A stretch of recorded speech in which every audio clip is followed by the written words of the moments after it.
દિન પ્રતિદિન ઓનલાઈન ફ્રોડના કિસ્સાઓ વધી રહ્યા છે ત્યારે ટેકનોલોજીના જાણકાર હવે નવા કિમિયાઓ અપનાવીને લોકો સાથે છેતરપિંડી આચરતા હોય છે ત્યારે આણંદની ખ્યાતનામ મધુભાન રિસોર્ટના નામે બોગસ વેબસાઇટ બનાવીને મધુભાનના ગ્રાહક સાથે છેતરપિંડી 18,500 રૂપિયા પડાવી લેવાનો બનાવ બન્યો હતો। સમગ્ર મામલે આણંદ સાયબર ક્રાઇમમાં ફરિયાદ નોંધાઈ હતી, જેમાં સાયબર ક્રાઇમે એક આરોપીની યુપીથી ધરપકડ કરી છે।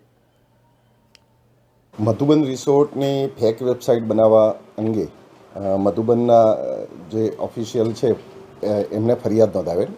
એ અંગે સાયબર ક્રાઇમ પોલીસ સ્ટેશનમાં ગુનો દાખલ થયેલ। Cyber crime PI C P Chaudhary સાહેબ અને એમની ટીમે આ ગુનાની તપાસ દરમિયાન આ જે ફેક વેબસાઇટ બનાવેલ છે એ આરોપીની ટ્રાન્સપોર્ટ વોરંટ આધારે ધરપકડ કરેલ છે। આ આરોપી નીરજ ઉર્ફે નીરજ સન ઓફ સદાનંદ તિવારી, રહેવાસી ઉત્તર પ્રદેશ લખનઉ, આ આરોપીની ટ્રાન્સફર વોરંટ આધારે ધરપકડ કરેલ છે અને એની તપાસ હાથ ધરેલ છે। આ આરોપીએ મધુબન રિસોર્ટની ફેક વેબસાઇટ બનાવેલ છે, એટલે ફેક વેબસાઇટ બનાવનાર આરોપીની ધરપકડ થયેલ છે। હજુ એમાં બીજા આરોપીઓ સંડોવાયેલ છે, એની તપાસ ચાલુ છે અને એની કાર્યવાહી હાથ ધરવામાં આવનાર છે।